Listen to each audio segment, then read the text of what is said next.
On this week's episode of Face Off Friday, we got the running backs. Jordan Mason, Kyren Williams. Mike, you ready to get down to it, baby? You damn right.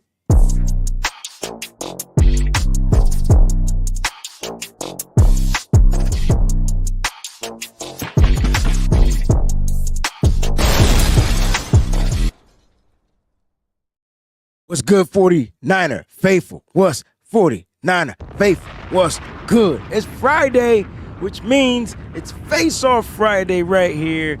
We're going to pick two players, and they are going to face off one another. Mike and I are going to compare these guys. It's going to be a good comparison, like a good, well, or should it be, you know, because Kyren Williams is all-pro. Jordan Mason is not. Is he all pro or did he just have good stats one year? Well, I mean, is Christian McCaffrey all pro or did he just have good stats one year? I know Christian McCaffrey's him. He him for real. He could be him. Is Kyren Williams him though? I mean, if his stats said it was, then he was him. If he was voted second team all pro, right? Well, I guess we got to dig deep and find out. I mean, isn't that how you become all pro? Your stats usually say that you're all pro for that 1 year, right? Haven't seen Debo return. George Kittle finally returned. Bow. Shoot, no, not shots. Shoot the clip at your own squad. I'm not. It's not that. I'm just saying. Like you could have said. I know my squad. I'm not gonna name nobody off of nobody else's squad. You could have said Cooper Kupp ain't been back. You could have said Puka Nacua. I'm talking about our guys. I'm just saying. Just firing at our guys. I don't think did Puka Nacua make All Pro. I don't think he made All Pro. I thought he was an All Pro alternate his rookie year. No. Maybe he not. Might have been. I know Cooper Kupp did. No, Cooper Kupp was all pro. The year Debo Samuel was all pro, right? Were they the first team all pros the same year? Mm-hmm. Didn't Cooper Kupp have like that Triple Crown year?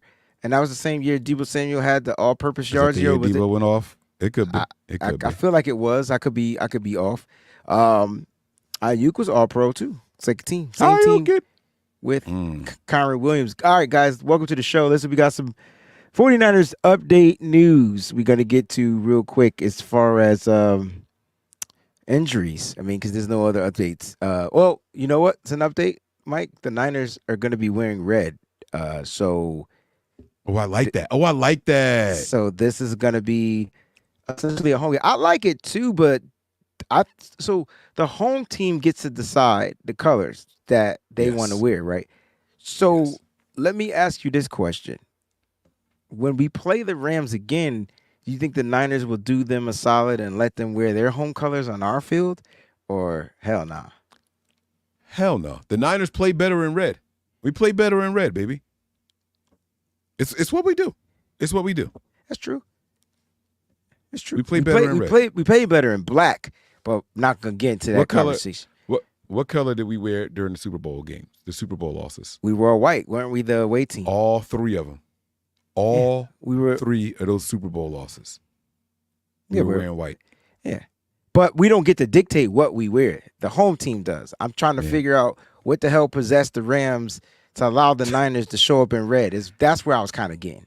No, I think what they're hoping is that 49er fans wear away jerseys in the stadium. So then now you mix that with their white for their home colors, and it doesn't look like it's as many Niner fans in the stands as it really is. You get what I'm saying? So it's like no, red out Niner fans. If you go into this game, we're all red. Like we're red. Yeah, that's what we're supposed to do. But it's a lot of people that say, "Oh, it's the away game. I'm wearing an away jersey." And then I did it when I went to Baltimore. I mean, not Baltimore, Jacksonville. But yeah, I had the white jersey on. You know, the Armstead joint with the shadow on it, and I was like, you know, they wearing away colors. I'm gonna wear away colors. But if I already had this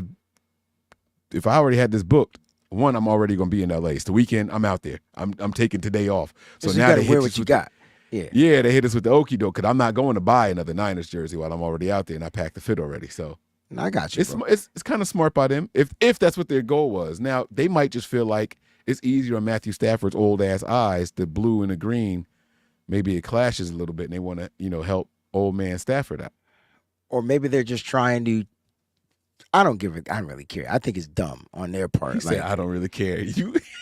I just think it's silly, right? You don't let the opposing team show up in their home jerseys on your field. To me, this is signifying that the 49ers home, away from home, is what the 49ers felt like their home away from home has been for the past several years, and that's Levi South. I mean, SoCal. I mean, SoFi. I'm just saying. I'm not trying. I'm just saying. So that's the latest as far as 49er updates. You got anything else you want to add before we get to these injury updates? Okay. Well, that's what I was going to get to. So I'll wait till we get to that then, because we do have injury updates as well. So just to let everybody know, George Kittle has not been seen at practice, but according to Kyle Shanahan, he's optimistic that he's going to play.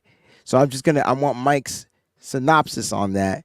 Is George Kittle officially going to be ruled out of this game like Christian McCaffrey was ruled out week 1 around game time? Are we going to get that same type of, vibe for George Kittle? No. George Kittle will play in this game. Okay. Cool beans. And as far as Charvarius Ward, him and Nick Bosa were seen at practice, and I believe they're practicing. Well, they're on the field. I'll leave it at that. I don't think we did. Did we do a show yesterday? Mm-hmm. We talked about picks. Oh, did we talk about Nick Bosa's rib injury? I don't think that came out afterwards. I don't think we did that. Right. It came out later on that night. Yeah. So Nick Bosa popped up on an injury report with a rib injury. But he's on the field. Yeah, but he's back now. Yeah. Well, he was on the field then too, right? So I don't think he missed practice. He just showed up with a rib injury. And what was Mooney Ward's? Mooney was knee and hamstring. Knee and hamstring. And who's the other? There's another player who's got a calf thing, because the press, the beat writers, when they want to be slick, they be slick. Somebody else got a calf issue, and they was like, "So is this going to turn into a Achilles or hamstring?" Well, I know Debo has the calf issue. Who else has the calf issue? I don't know. That's what I'm saying. I was just listening to the presser. I can't remember who it was, and they asked, and they were like, "So is this going to turn into an Achilles thing also?" Oh, maybe it was Debo. It might have been Debo. They might be talking about Debo, because Debo's got the calf. Correct. Okay, it's Debo. You're right. It was Debo. Because that's what Christian McCaffrey's turned into. It started with the calf, then said Achilles, then it was Achilles tendonitis, and yeah. So that's what it was. Yeah, they were going for that. Okay. Yeah. All right. Well, that's the latest in the injury updates. Just overall, before we get into this face-off battle, like, how you feeling about the game, man? Like, are you somewhat feeling like dominant, or are you feeling like things can go south? No pun intended. Yeah, no, things will go south. I don't think that we're going to be as clean as we want us to be. I think a lot of us would like to see a bounce-back game, right? I think a lot of us feel like the Niners left opportunities out there on the field. Not saying that the Vikings didn't deserve to win, because God knows that game was 2 plays away from being a blowout, right? Like, we could have got embarrassed out there if it weren't for the efforts of a guy like Fred Warner. But with that said, it didn't look as bad at the end. So I feel like a lot of us want to see a get-right game. I don't know if we're going to quite get right, but I am confident that we win this one. I do think we win. Do you feel like this is a trap game? Nah, not this one. Interesting. I was on Rudy's show, the Rams La Familia show, report show, Rams Familia report show. And I like saying La Familia because that was the dynasty. Anyway, I was on the show, and he was talking about how possibly their week 2 game against the Cardinals was a trap game, because they were overlooking that game to prepare for the juggernaut of the 49ers. Like, they expected to beat the Cardinals, so they kind of like might not have just been fully prepped or whatever, and they were waiting to play the San Francisco 49ers, which is a team that they'll probably be, with all the injuries, be more prepared for, right? And so he kind of felt like that Cardinals game was a trap game, right? I feel like maybe I didn't agree with that, but now that I'm looking at it and I'm thinking about this game, if the 49ers come out unprepared for the Rams, it's most definitely a trap game, right? Like, it's a game where, like, dang, now you're 1-2, and obviously you could turn stuff around, but now you're 0-1 in the division, and now you're in last place. Because if we lose this game to the Rams, the Niners will be tied for last place, right? Because the Rams are It'll be a three-way tie at 1 and 2. Well, I'm talking about in the division. I'm sorry. Yeah, that's what I'm talking. It'll be a three-way tie at 1 and 2. Because the Rams are 0 and 2, so if they win, they'll be 1 and 2. The Niners but the Rams, lose, I'm talking about in the 2. division. So the Rams would be 0 and 1, and then the Niners would be. Just division record? Yes, that's what I'm talking about. It's the only thing that matters. Win the division, you're in the Super Bowl. So the Niners want to make the Rams 0 and 2. That's got to be the optimal goal. Make them 0 and 2. Their division winning the division is kind of like over. They can still try to find a way to bounce back, have a good record, but going 0 and 2 in the division is a big no-no. So how much do you think the Rams are going to come out here to try to prevent that with the roster that they have? Yeah, no, they're definitely going to come out swinging. And I do think that they will be better prepared in this game than the 49ers. I said that to you before. Matter of fact, I may have actually called it a trap game when we last did a show. Yeah. I said that the Niners, not so much overlooking, but I feel like McVay has his rookies more prepared than Kyle has his rookies. And the people that have to fill in for McVay get more rotation than what Kyle's rotational guys get. And so that could be a plus in the favor of the Rams. So, who said I didn't say that? I might have said that. Did I say that? I could have said win the division, you're in the Super Bowl. I meant to say win the division, you're in the playoffs. That's what I meant to say. Win the division, you secure your playoff spot. Like you secure a berth. No matter what your record is, if you win the division, whether you the last seed, you in there. Like that's what I meant to say. I probably said what Nigel questioned. So my apologies. Look, Mike. Diamador Lenore reported that he is super prepared to prevent this from being a trap game. So I'm excited to see how the Niners. Okay. You don't think that's crazy? What's crazy about it? Tell me you hearing a no. Don't. I don't know. You tell me why it's crazy. Like hearing a corner say, "I'm going to do whatever it takes." You already doing too much. Just do your job. Just do your job. That's probably what he's talking about, right? Like he's gonna. I think that's what everybody needs to do, right? Like we watch Fred Warner's not overcompensating this year. He's doing his job, and then he's come out and saying, "Well, we got to play. We got to play like a team, and everybody got to stop with my bads." And then he said, including me. But at the end of the day, I don't see him overcompensating this year like I normally see Fred Warner overcompensating. He's doing his job to the fullest. Everybody's got to go out there. So that's kind of like how I took what he meant by saying he's preparing and fueled by this to not be a trap game because he's going to go out there and do his job. You said that he's the best defensive back on the team. He is. So I just don't want him trying to do too much. He's going to have to do too much, Mike, because he's got to play nickel and corner. So he got two jobs that he has to play well, right? He does. And if he slacks on one of them, it could be a problem. Yeah. I just, I don't want him pressing. I don't want him trying to compensate for somebody else. If he sees a play going another way, he's like, oh, I can get over there and make a play on that.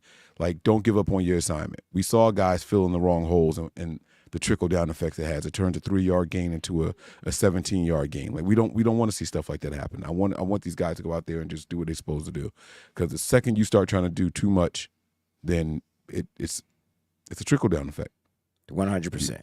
I agree with that 100%. Like, I'm always the guy that says, don't overcompensate and try to do the next man's job. Just focus on your job and focus on helping them be better for themselves to do their job if you can. But it's hard to do it during the game. So I get it. Like naturally, most players are going to do that, but them great ones find a way to separate themselves and continue to stand out. And that's what I think Fred Warner. Collie says, can Hargrave finally show up? I think that's a bit harsh. Y'all don't think Hargrave is showing up at all? When I tell you, like, whatever they feel like Hargrave is like the worst free agent signing of the 49ers. That's such a wild take.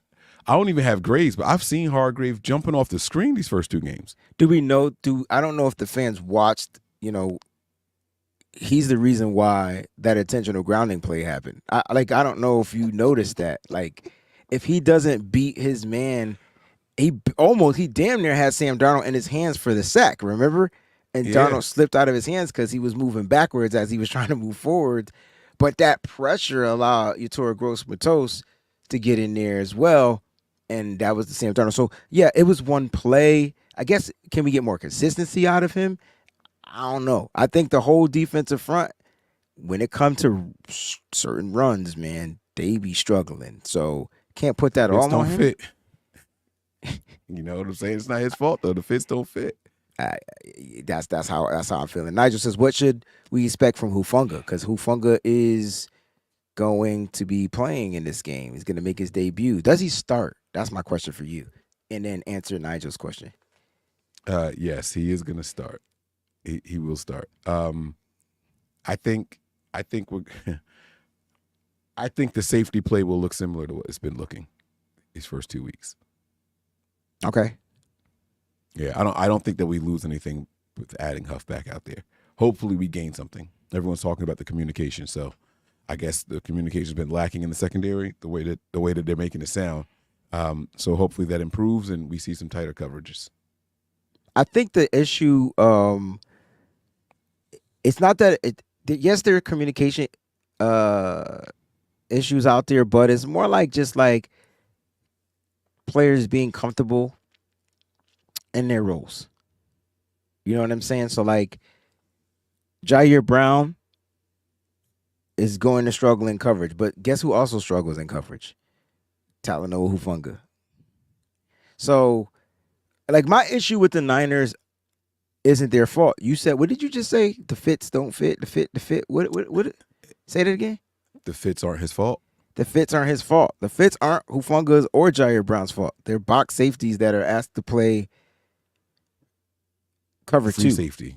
Yeah. Well, if they're playing, listen, I like them more in cover 1 where they're playing single high.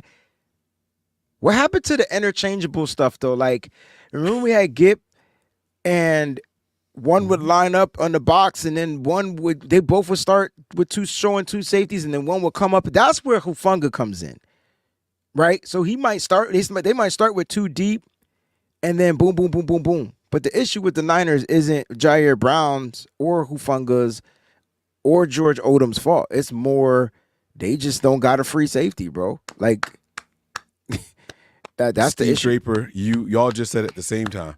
Y'all just said it at the same time. Yeah, that's the issue. Like I'm sitting there watching the film, and I'm like, what the fuck happened?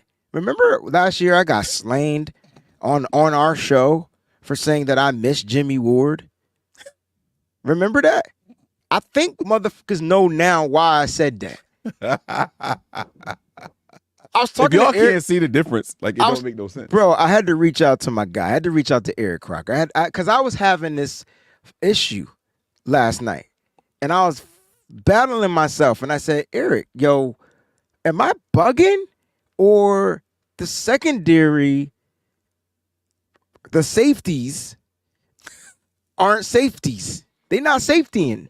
He was like, bro, we miss that Jimmy Ward versatility so bad. And I said, I knew it. I just finished telling Tony that. Like, literally told our boy Tony that. And so I was just like, I knew I wasn't going crazy.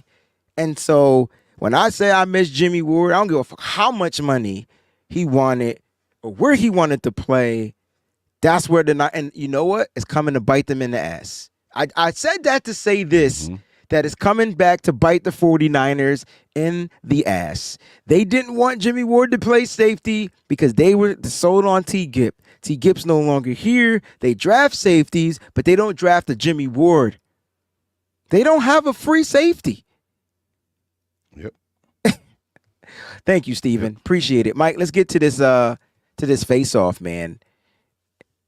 I just need to know, like, you know, what are you seeing? Like, who's going to have the better game overall? This should be the game that Mason makes a name for himself. I know week 1 was pretty impressive. He definitely made a name for himself week 1, but this is the receipt game. Yeah. This is the show like, hey, I'm going to do good again. And by the way, he did not have a bad game week 2. Nah, it to was a be bad clear. game plan. I thought the game plan wasn't trying to feature Jordan Mason for some apparent reason. Mm-hmm.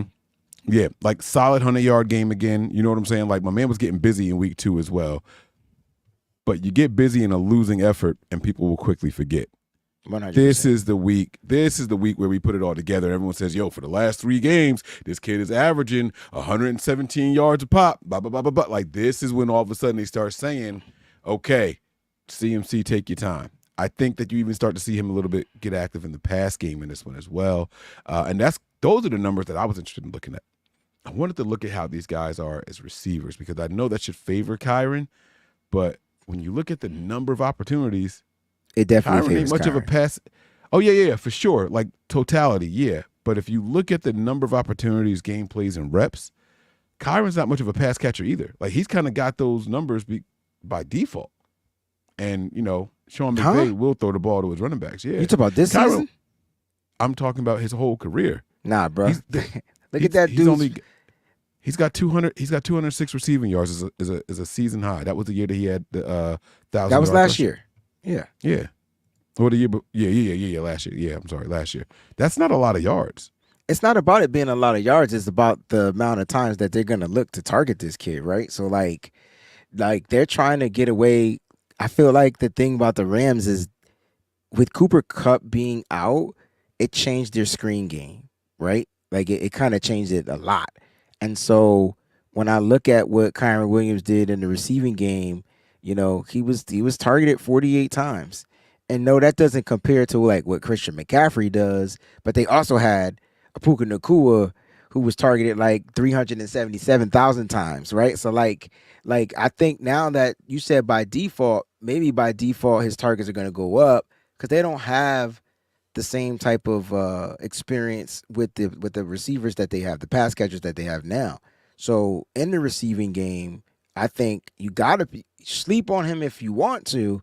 He could pose a problem, especially in the area where the San Francisco 49ers struggle, and that's screen pass. Like, listen, the Niners gave up 2 explosive plays on screen passes last week against the Vikings. One went for a touchdown. Luckily, Fred Warner stopped it. Like, you get what I'm saying? And so that's my issue. And guess what both of those screen passes went to? They went to running backs, right? They went to running backs. One was Ty Chandler, one was Aaron Jones.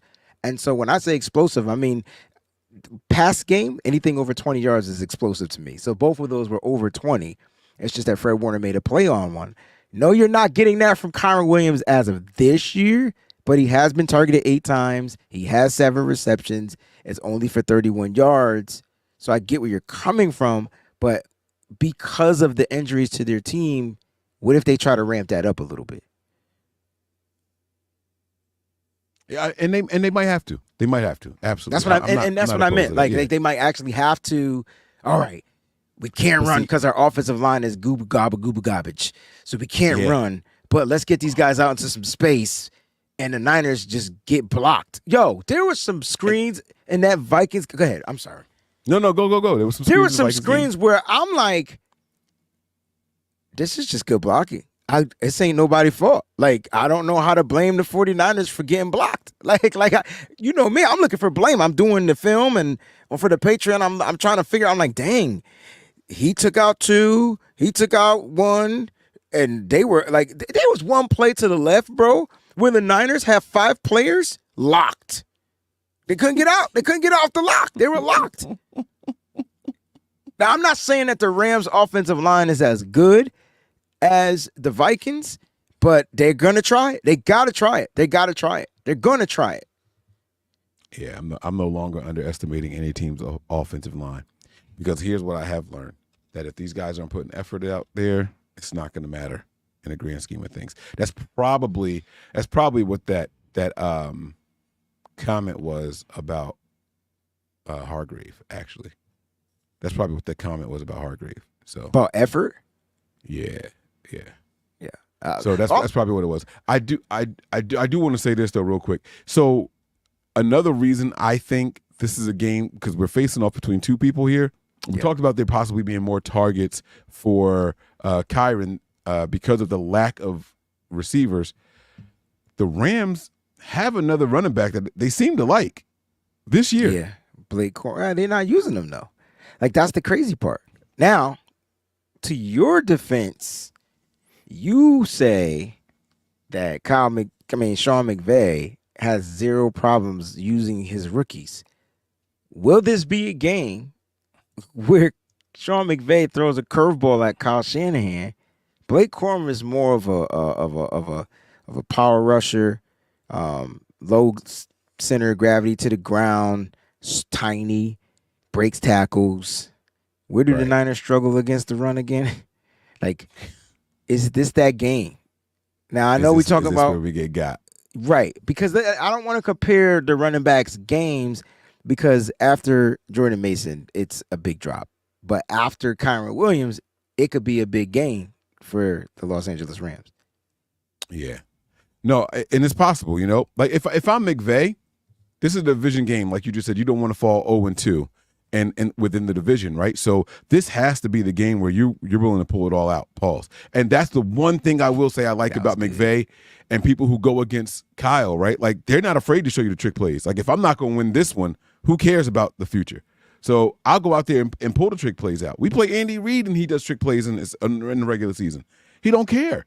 Like, I'm just going to give them something else to think about. So this could definitely be a part of the game plan where we see McVay say, you know, hey, we got this kid here. We like this guy. Let's see what he can actually do. You know, let's see let's see how well he performs. I mean, if he can't do well against the Niners, who gives a damn at all, right? Like that really could be his mentality right now. Bro, I'm just saying, the running game is going to set the tone. If the Niners aren't prepared for Kyren Williams is the leader of their running game. Whether he starts it and finishes it, he's going to be the guy that the Niners need to game plan for. Kyren Williams could potentially have a better game than Jordan Mason if that's who Matthew Stafford and Sean McVay game plans for. Mm-hmm. Like, plans their game around, right? Like, if I'm Sean McVay, I'm like, all right, I'm losing all my guys. My guys are gone, but who's the next bright spot up? Like, who's that guy? And it's got to be Kyren Williams. Why? Because he can be a dual threat. He could be a pass catcher. He could be a running back. So they're going to game plan for him. The question is how, and can the Niners counter it? And that's the issue. Now, Jordan Mason, the game plan for Mason is probably a little bit more simple. Now, will Kyle, on the flip side, my question to you is, before we get up out of here, on the flip side, will Kyle says, well, you haven't seen Mason catch like I've seen Mason catch, and they start dialing up plays to throw a wrinkle in Sean McVay's defensive scheme. I like that, huh? Something you ain't seen before. Hit him with the okie dokie chokey. The only thing is like Kyle don't do shit like that. But my thing is, that's exactly what I was saying. Kyle won't do it. He won't do it. I like the way you think, though. I like the way you think, bro. I'm just saying, like, this is definitely going to be a game where we see, I think we see Mason outshine Williams. I mean, look, Williams has got what is he averaging? Like 2 yards a carry, something crazy like that. He's got 75 yards. Like, he's doing nothing. And to Blake Corum's point, I mean, Blake Corum is averaging more yards a carry than him. So I think that he's going to, I think we'll see something. I think we'll see something here. Who outruns the running back? Like who's gonna be? All right, let's do our takes real quick. Like if we were doing prize picks, I wish we had stuff already prepped for it. Like, but we'll create our own. Which running back finishes the game with the most rushing yards? Mason or Williams? Mason. Which running back finishes the game with the most receiving yards? Mason or Williams? Which running back finished the game with more touchdowns, Mason or Williams?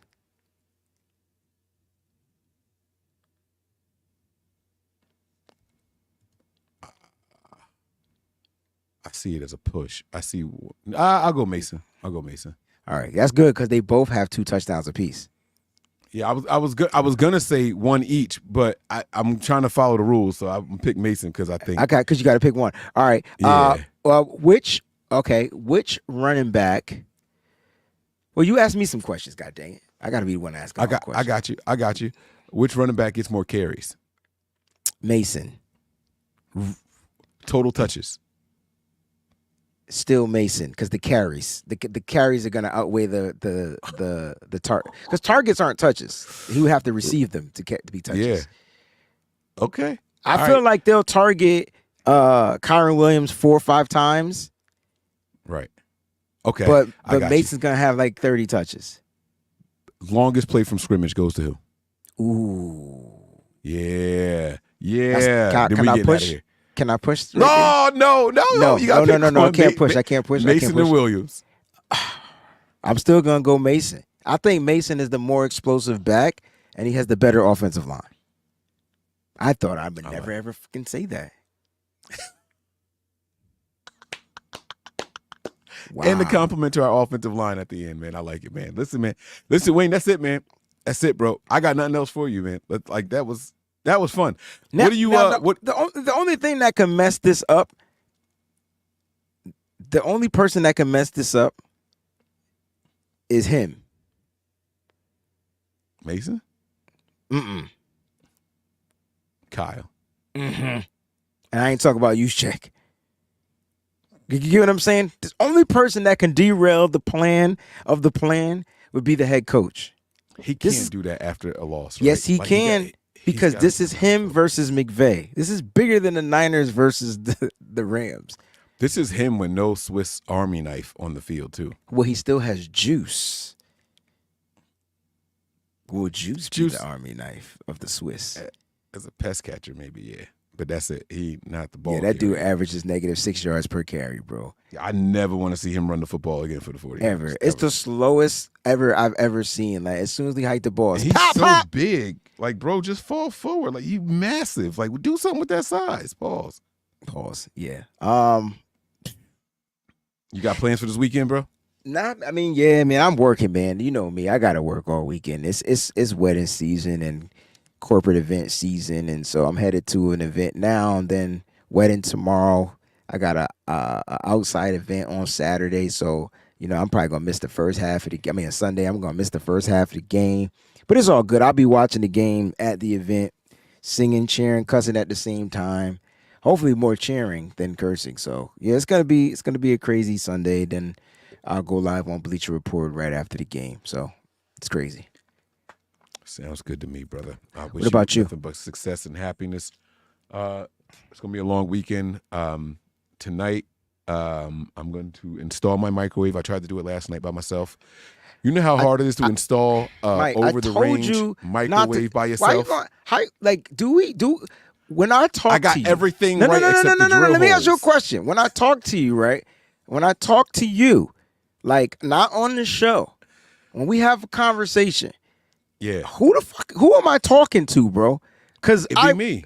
Are you sure it's you? How you be listening? I specifically said make sure you have somebody. No, listen. It don't matter. It takes two. It takes two, baby. It takes two. I could actually get this done on my own, but hear me out. I used the wrong drilled holes, so I can't find my drill. So I just need my father-in-law to come bring me his drill real quick. I lifted it up there. I took the old one out. I lifted it up there. I had it there. I was trying to drop the screws in through the top because got to go through the cabinet. Used one of those, those drill bits, and it makes the circular hole. Yeah. That's it. You need one of those. But I can't find my drill. I don't know what to do with my drill. So I called my father-in-law to come over, bring his drill. I did everything. Everything is back down to the wall. It still takes two if you can't find your drill. You still take two. Yeah. So that's not. He got to come and help out. So that's today. Tonight I got a show. Tomorrow morning, 8 a.m. getting my hair done. That's gonna be pain. And then I think my kids are going. We take them to the movies on Saturday. Again. Transformers. Beetlejuice. Heard Don't that was say good. it again. No. Well, technically, you can say it 2 more times, and I can say it 2 more times. For real? Yeah, I don't think it's. I think it has to be the one it person to say Beetlejuice. Oh, I gotta find out the words. I gotta find out the rules. I didn't know that. Maybe I'm wrong. Yeah, so, maybe it just can't be said 3 times in a row. Period. Yeah. Could be. Maybe. Yeah. All right. But yeah, so I'm excited to see that. And then don't you feel like that movie should have came out around Halloween time? Yeah.